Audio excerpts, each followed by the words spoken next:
This video is brought to you by catbeast.com. Design your own custom snapbacks and hats. Fill your glasses up and put your headphones in, because it's time for Off the Script.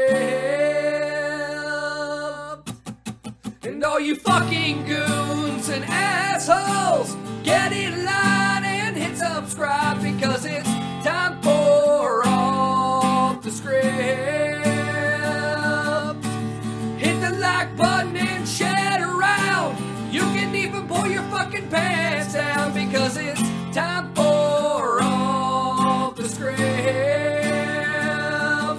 with JD from New York 206, because it's time for Off the Script.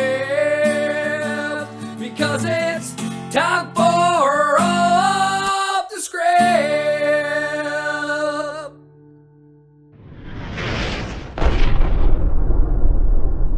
What is going on, guys? JD from New York here. Thank you so much for tuning back into the channel on this Tuesday morning. A little Off the Script extra for you on this August 1st, 2017. Some news and notes coming out of Monday Night Raw last night. Figure I go over everything for you. I got news on CM Punk, and this is not fake news, Failure View Entertainment. I got legit news on CM Punk. If it ain't fake news, Goons View won't touch it. So I got news on CM Punk, I got news on Cyborg and Becky Lynch, I got news on Kairi Hojo, a.k.a. Kairi Sane, coming out of the Mae Young Classic. I got news on John Cena, starring alongside Bumblebee in a new Transformers movie. Of all the I fucking hate what Hollywood did to Transformers, man. The most beloved childhood franchise of my youth, ruined by greedy Hollywood shills. John Cena starring next to Bumblebee in a Transformers spinoff. You couldn't come up with another Transformer to give a movie to. It's got to be the Camaro, the yellow Camaro, right? Give me a break. This commercial garbage. It's good for John Cena though. It gets him off the road for WWE. He gets one foot in the door as a leading man in Hollywood. His days are numbered. If you love him, if you hate him, whatever the case may be, I got news on John Cena, plus so much more right here on Off the Script Extra. If you guys want to follow me on Twitter, at JDFROMNY206, make sure you guys follow me. We are well over 19,000 followers on Twitter. Thank you guys so very much. If you guys want to subscribe down below for the #1 podcast in your subscription boxes right here on YouTube.com, please do so. And make sure when you hit that bell, it's going to ask you, turn the bell on and make sure all notifications are on. If you don't turn that on, you're only going to get some of my uploads. And we don't want you to get some of my uploads. We want you to get all of my uploads, because that's how YouTube operates. So make sure you guys hit that bell and turn on all notifications. And if you guys want to support the podcast, the best way, the #1 way to do that is through Patreon. Patreon.com/JD from NY206. This afternoon, there'll be a nice little thank you message for all new Patreons, man, by a certain... With every new pledge, you're gonna get some, wood. He's gonna be there. So if you want to pledge, you're going to see Mr. Kevin Dunn give you a nice little thank you message for all new patrons, man. But that is the #1 way to do it. Patreon.com/JD from NY206. Thank you, everybody that has pledged this month and continue to support this podcast, this show, this channel. You guys are the lifeblood of this channel. Let's get into the news, man. I got news here on the Hardys. We're going to start with the Hardys. Last night, if you guys were paying attention to WWE on YouTube, the Hardys had an exclusive backstage interview with Mike Rome where they teased big time that they are awoken and that it's finally happening. I don't know what is finally happening, but hopefully it's what we all want to happen. The broken gimmick coming to the WWE. It's been a topic of discussion and conversation for the past few months since the Hardys returned to WWE at WrestleMania 33 after leaving Impact Wrestling. Several months have passed and we still haven't seen Matt or Jeff become fully broken. Much has been made about the legal battle between the Hardys and TNA, now Global Force Wrestling, about ownership of the gimmick. things have gotten ugly at points, and it looked like there was no compromise coming for the Hardys in Global Force Wrestling. Now, the Hardys were interviewed after Monday Night Raw by Mike Rome, where they say that they have been revived and awoken. So we got some big teases in a WWE.com exclusive for the Broken Gimmick coming soon. Matt also tweeted at WWE Universe, it's happening, hashtag broken, hashtag FTR, hashtag FTC, hashtag FTO. And he linked the video. This is what the Hardys had to say. Let me raise the volume so you guys can hear it. This is what they said on WWE.com, exclusive on their YouTube channel.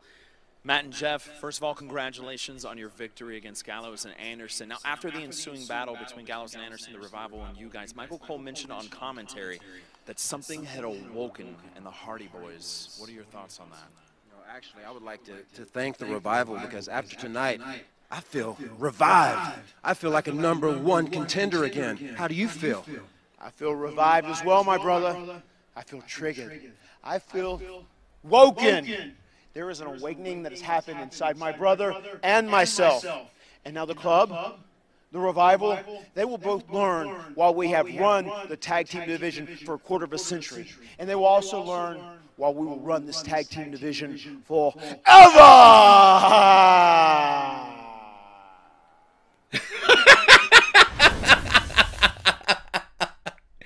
Man, he needs to do that on television, man. It's fucking great. That's one of the biggest teases that we got.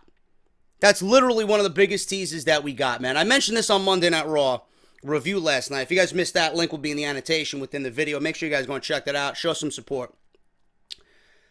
I mentioned on the Raw review that I love the Hardys. I love Matt. I love Jeff. I've met Matt a few times now. Jeff and Matt are both humble individuals, the nicest guys you could ever meet. They are very gracious and just very welcoming to all their fans, man. It was absolutely a mind-blowing experience just seeing how these guys are in person to literally everybody, man. They don't turn anybody away. But what WWE has done with the Hardys, it's kind of made the Hardys stale, and it's made them, you know, I wouldn't say boring, but it's just worn off. That luster that we've seen from the Hardys following WrestleMania has definitely worn off almost completely. And it's not their fault. They're doing what they have to do. They're doing what they need to do within the boundaries that they've been given. I'm not going to hold the Hardys accountable for this, WWE. I mean, they don't really have any other way to use the Hardys until everything is settled. Then we can get that gimmick. Then we can get Matt on his own and do the whole broken thing on WWE, giving them another big-time name in the singles ranks. And then Jeff can do that, because you know WWE wants to push Jeff as the charismatic enigma, Jeff Hardy. Put him in main feuds with like Finn Balor, Bray Wyatt, Brock Lesnar, everything that's been rumored, Roman Reigns, you know? And those matches with Cesaro that we seen just about a month out, you know, we seen what WWE wants to do with Jeff in those singles matches. Those were tests to see how Jeff can still go in a WWE ring as a singles guy. And there's no better man to put him up against than Cesaro. So hopefully this is a step in the right direction. Hopefully by SummerSlam we see Matt and Jeff broken. Hopefully we see broken Matt. Hopefully we see Brother Nero. But I don't know what's going on with the Hardys. I mentioned that the Revival would be the perfect team to bring this out of the Hardy Boys. It looks like that's what's happening. So we'll see what happens, man. We got a couple of weeks left to go to SummerSlam, 3 weeks to be exact. And it's going to be very interesting to keep an eye on what the Hardys do at SummerSlam. I think it's going to be, from what we've seen on Monday Night Raw, the Club, Gallows, and Anderson, the Hardys, and the Revival in a triple threat #1 contenders match.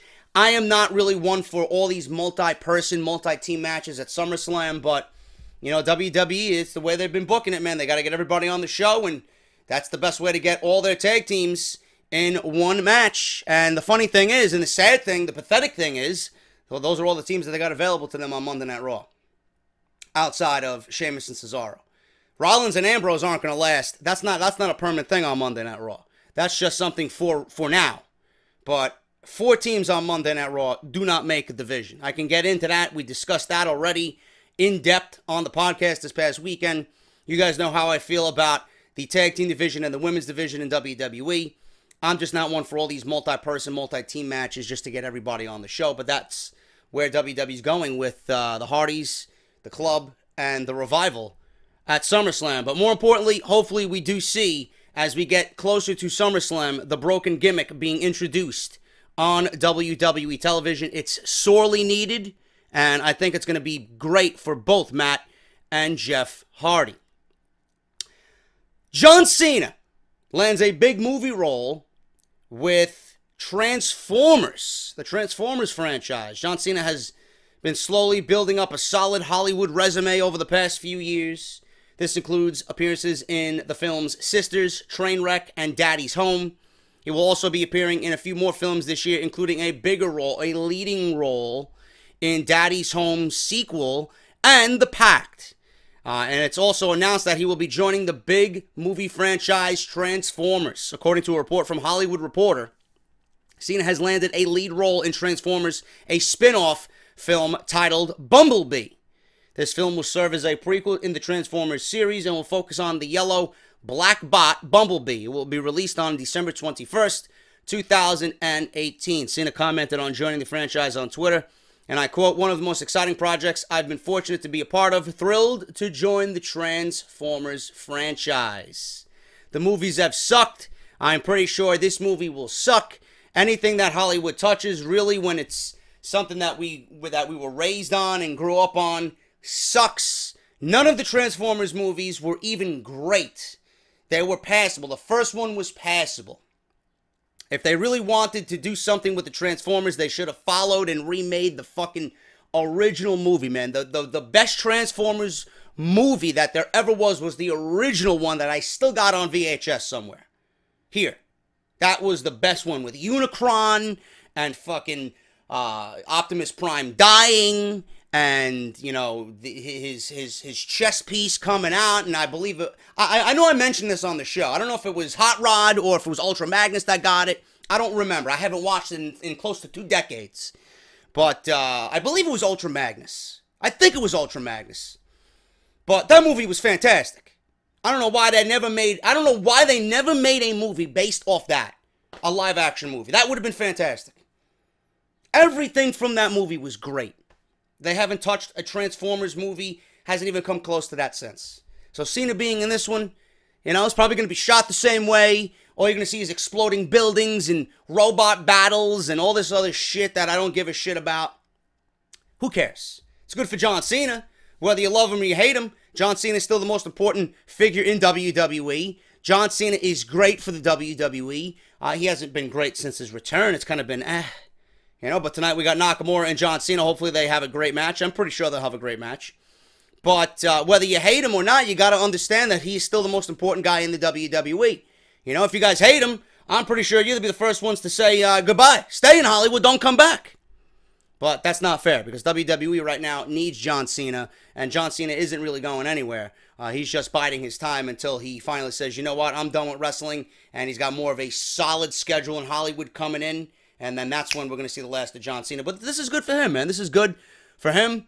You know, he gets to make some extra money. He gets to get his name out there in Hollywood. If he does well, this will probably lead to more leading roles.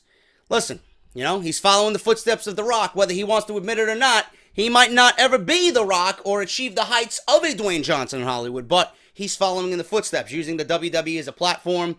Kind of late. He's been there for about 15 years. But he's finally now getting what he wants in Hollywood. And, later on down the line, give it a couple years, man, John Cena going to be saying goodbye to the WWE. He's going to be the newest leading man in Hollywood. So John Cena joining the Transformers franchise, good for him, but he ain't going anywhere anytime soon as far as WWE goes. Moving on here, man. I will be reviewing SmackDown Live tonight. Make sure you guys are aware of that. SmackDown Live on the channel tonight. Nakamura, Cena. So we'll talk about that in depth. Hopefully it's a good show. We also got AJ Styles versus Kevin Owens for the United States Championship. Got rumors on here about why Big Cass and Big Show main evented Monday Night Raw over the triple threat match between Samoa Joe, Braun Strowman, and Roman Reigns. This was a big issue and a big question from a lot of people, especially me. I even tweeted at it. I even tweeted about it, rather, why WWE put Big Cass and Big Show in the main event over the triple threat match. Now, a lot of you guys, before I even read this article, a lot of you guys said WWE has been doing this lately where they want to get their bigger stuff in before the third hour because the third hour usually sees a massive drop-off. Usually the second hour is the hour that's, I think, the most productive as far as ratings go. Let's see if that is the reason here in this report. It was a bit surprising on Monday Night Raw when the triple threat match didn't main event Raw. Roman Reigns was able to defeat Braun Strowman and Samoa Joe at the beginning of the third hour. All three of these men will face Brock Lesnar, as you guys know, for the Universal title at SummerSlam. The main event, instead, was Big Show and Big Cass, which was god-awful. Big Show in a main event in 2017 does not sit well with me. I don't give a shit how you see or perceive the Big Show. He should not be main eventing in WWE in 2017. This is exactly why these shows fail. And this is exactly why people complain. And then WWE, people in WWE, they don't want to hear their complaints, the fans' complaints. They think they're right in this. This is not a main event. The triple threat match, no matter how shitty the third hour ratings are, should have been the main event of the show. So your lasting impression of Raw is Big Show and Big Cass. WWE didn't build up anything towards next week's show. They left you a lasting image of Big Show and Big Cass. Does that make you excited to watch next week's show? Of course not. Of course not. So WWE failed on all accounts here. Now, according to Dave Meltzer, he says that he was also puzzled by this decision and felt like the rest of the show would fall flat if they put the triple threat match on early, which it did. He also gave a possible explanation as to why the Big Show and Big Cass were in the main event spot. He says that Enzo and Big Cass segments have been doing really well in the quarter-hour ratings for Raw over the past several weeks. As a result, he thinks WWE felt confident in putting them in the main event spot based on their numbers. We will have to wait and see when the numbers come in this week for Raw, if it did pay off for the company and if the fans stuck around for the full show. But yeah, it might have been good where they placed them in previous weeks, but last night it was boring. It was just fall asleep worthy. Nothing in that match kept anybody interested. That match was awful. Absolutely awful. Enzo really didn't have a role. He choked out Big Cass and then he got big booted. He had a nice little promo in the beginning where he talked about not eating the dark spots of a banana, which I don't either. I don't eat the dark spots of the banana. In fact, you know what I do with the banana? Once I see a dark spot of the banana, I take a knife and I cut the dark spot away and then I eat the banana with the dark spot cut off. I won't eat the dark spot, man. I think it's nasty. I think it's nasty. So when Enzo cut that promo last night, I'm like, you know what? I'm the same way, bro. I'm the same way. I'm quite interested to know how many of you guys do the same thing. Now, you might think I'm weird, and some people actually like the dark spots because it's sweet. I don't. I think it's nasty. It looks nasty, and if it looks nasty, I'm not going to touch it. But that's the reason Meltzer gave for Big Show and Big Cass being in the main event. Still, I don't think it was the right decision by WWE because they didn't build towards next week's show. They didn't leave you excited about next week's show, and the lasting image was something that was god-awful in the main event.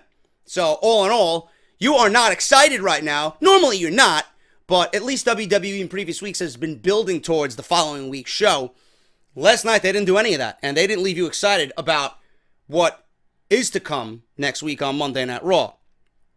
But we'll see what happens, man. We'll see what happens with this. And the numbers come in. I'm quite curious now to see if they actually pop the rating in that third hour. We'll see. And I'll if I find anything out, I'll let you guys know on Off the Script this coming weekend. I got news on Becky Lynch and Cyborg apparently happening, getting the green light at SummerSlam. Speaking of SummerSlam, I want you guys to be aware that my coupon code is still active, JD17, at checkout on barbershopwindow.com/offthescript. I got a new design coming, a new Get Off My TV t-shirt, and this one is going to be designed in an Avengers-type style. Can't wait for you guys to see what Connor is coming up with. 5 new members. Actually, there's 1 returning member, but there's 5 new members. 4 new members, I should say, of Get Off My TV coming for SummerSlam, man. Hopefully we can have it out by SummerSlam and you guys can get your shirts, because I will be meeting and greeting you guys. I'll be in Brooklyn all weekend long, SummerSlam weekend, and I want to see each and every one of you to come up and call me a fucking goon, and I want you guys to be wearing Off the Script merchandise, man. You can do that because the coupon code is still active. JD17 at checkout on barbershopwindow.com/offthescript. Look good and support the show at the same time, man. Thank you so much to everybody that's bought t-shirts last month in July. Looks like Cris Cyborg and Becky Lynch is happening at SummerSlam. Sources close to Cyborg's camp told various sources that the match will be confirmed in the coming days. WWE's not commented on this story, but sources were told by several other sources and Cyborg's camp that it is happening. The back and forth on Twitter continued after Cyborg defeated Tanya Evinger to win the UFC featherweight title at Saturday night's UFC 214 pay-per-view. This deal is likely happening with UFC's blessing and could be a favor being returned by Dana White because WWE allowed Brock Lesnar to fight for them last July at UFC 200.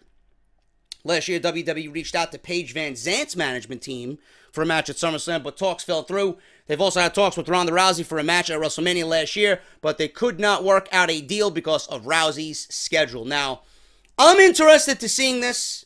I think this is going to bring Vince McMahon what he wants. Obviously, publicity, ESPN, major sports outlets everywhere across the globe. That's what WWE wants for SummerSlam. They want to make SummerSlam the WrestleMania of the summer. That is something that's going to get a lot of people and a lot of eyes on the WWE product. But I got to talk and speak from a fan's perspective.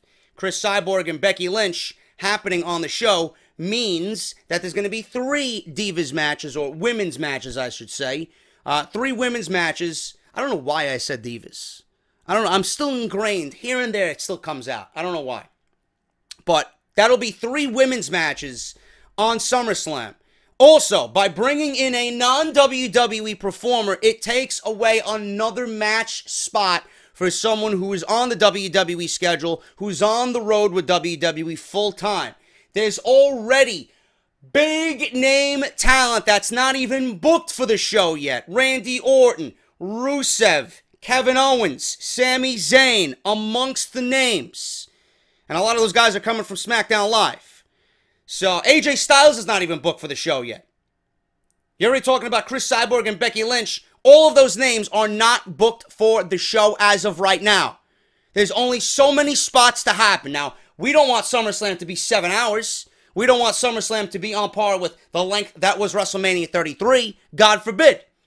We are human beings. We can only take so much wrestling. 4 hours is enough. You're going to get a 2-hour pre-show, and then you're going to get a 4-hour main show. That is enough. That is enough. You know? None of those guys that I mentioned deserve to be on a pre-show. All of those guys deserve to be on the main show. But once you book Cris Cyborg and Becky Lynch, and then you're being rumored to have Shane McMahon and Kevin Owens on the show, Shane McMahon taking another spot away from talent that's on the road full-time. Shane McMahon doesn't need to be in the ring. This is a publicity stunt right here. That's all this is, but it's also taking away a spot from a full-time performer. Got to be wary of that.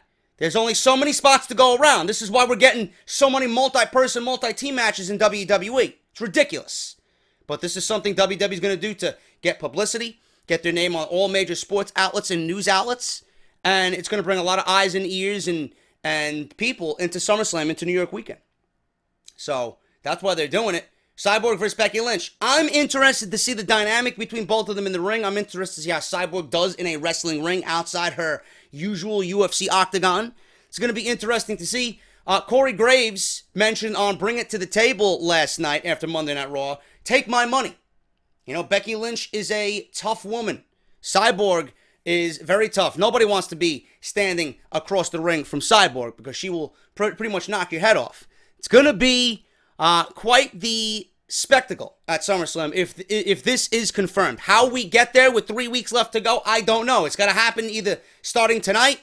You're not just going to book this match randomly with 1 week left to go. I want to see these women on television. I want to see a build for this. We haven't heard any mention of this on WWE television. We haven't been teased with this on WWE television. Becky Lynch teased on her Twitter as she was in a bar watching UFC 214 on Saturday night where Cyborg won her match. She's like, all right, you just won your match. Now you can come on over to Brooklyn, SummerSlam weekend, and face me one-on-one. Like I said, if I hear anything else, you guys will know. Hopefully they start building towards this if it is indeed confirmed on WWE television. Kairi Sane sustains a concussion at recent Mae Young Classic tapings. If you guys don't want to hear spoilers, I suggest you click the video off right now or skip ahead at least a minute and a half.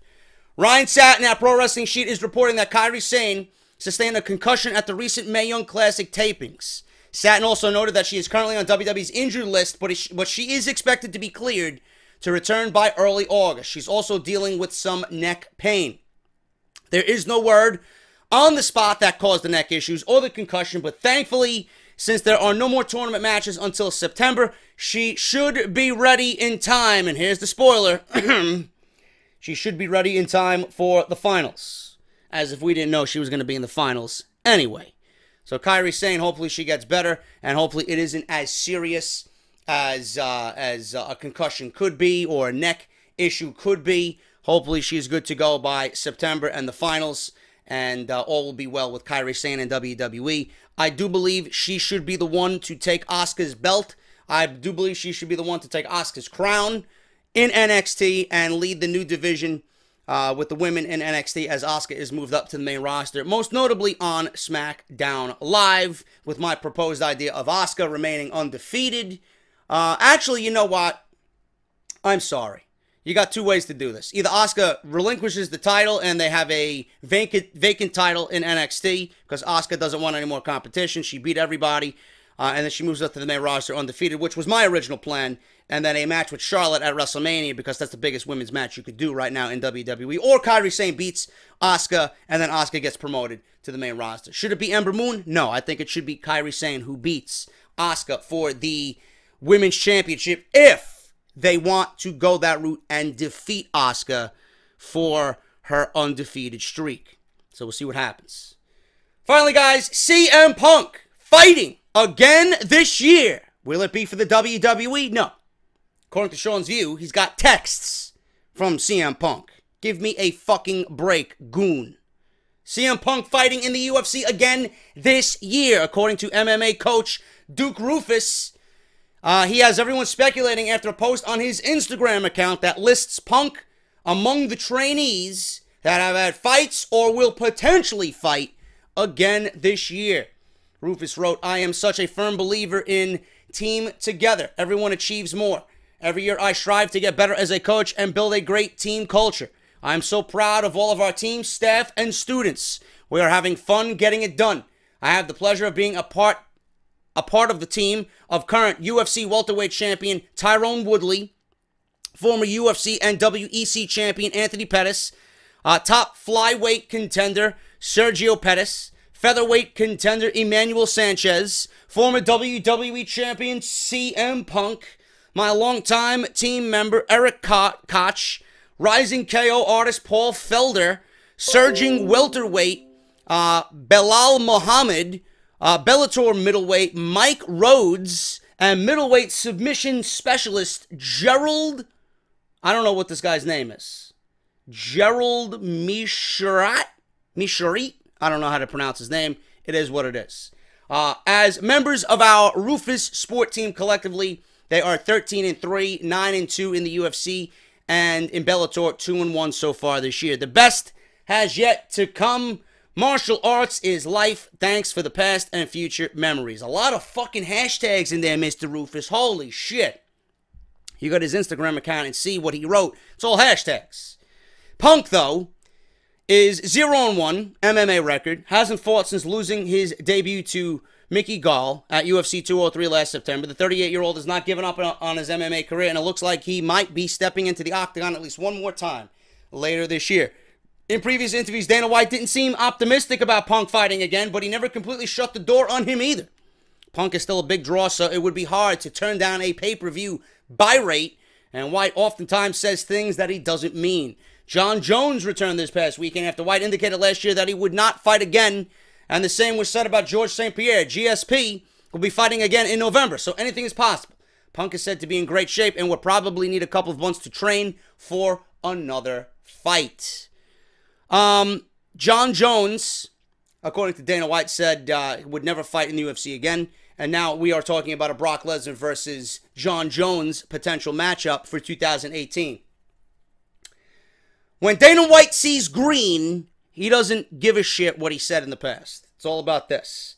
You can't really make a judgment call like that before things like this come to be. You know, he said John Jones is never going to fight again, and now John Jones is the lightweight champion, and he's got money in his eyes about a potential Brock Lesnar match.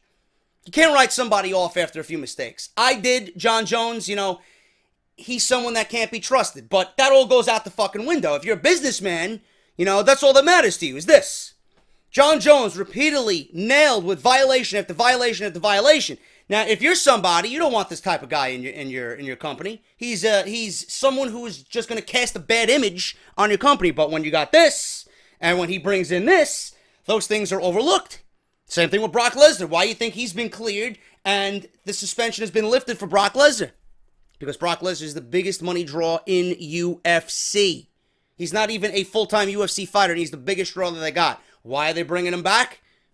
This, you know, Punk's name everywhere, no matter if it's in UFC, WWE, name still being chanted across arenas in the WWE or wherever they tour. You talk about CM Punk on YouTube, it gets views because people want to see and hear about what CM Punk is doing. They are thirsty for a CM Punk return. So anything CM Punk's name is associated with is going to bring money. Whether you like him or not, CM Punk is widely relevant in the world of combat sports, wrestling. His name is relevant, period, because of the buzz he's created for himself. Punk is no dummy. Punk is no dummy. So he's done the best that he possibly could to keep his name in the mouth of everybody. And when he fights again, it's going to be a big deal. When he comes back to the WWE, which you know he will, it might not be anytime soon, but you know he will, because as soon as he loses this next match, where do you think he's going to go? He's either going to go back to Ring of Honor, he's going to go back to WWE, one of the two. So Punk might fight again this year. If he does, I'll be watching because I support Punk 100%. But ultimately, all of this will lead him back to the WWE because it always happens and they always come back, and Punk is going to make more money now that he's not in WWE. When he returns, he's going to make more money than he ever imagined. So hopefully when he does come back, that they treat him the way that they should have treated him, and he might have never even left to begin with. So Punk fighting again this year, looking like it's possible. And when he does fight, you, me, and everybody else is going to be watching. Whether you want to see him succeed or you want to see him get knocked out in 30 seconds. It doesn't matter. You will be watching one way or another. That is Off the Script. That is your edition of Off the Script this Tuesday, August 1st, 2017. Off the Script Extra. I will be back tonight with SmackDown Live. Hopefully, I don't go off like I did last week, but I'm hoping for a good show. So, Nakamura, Cena tonight. Styles, Owens, United States Championship. I'll be right here reviewing it. Make sure you guys have your eyes and ears tuned into the channel because you don't want to miss my reviews on Raw, SmackDown, NXT, and then, of course, Off the Script every Friday, Saturday, and Sunday. I am JD. If you enjoyed the video, hit that thumbs up. Let's strive for 1,200 thumbs up on this extra Off the Script video on Tuesday morning. I'll be back tonight with SmackDown Live. Follow me on Twitter. At JDFROMNY206. Hit that subscribe button down below and turn on the bell for notifications. Make sure you guys get your t-shirts. barbershopwindow.com/offthescript. Coupon code JD17 at checkout. And make sure you guys, if you want to support the Patreon page and support the channel and the podcast, patreon.com/JDFROMNY206. I'm JD. I'll see you guys tonight for SmackDown Live. Make it a great Tuesday. And I'll see you guys later tonight for Nakamura and John Cena.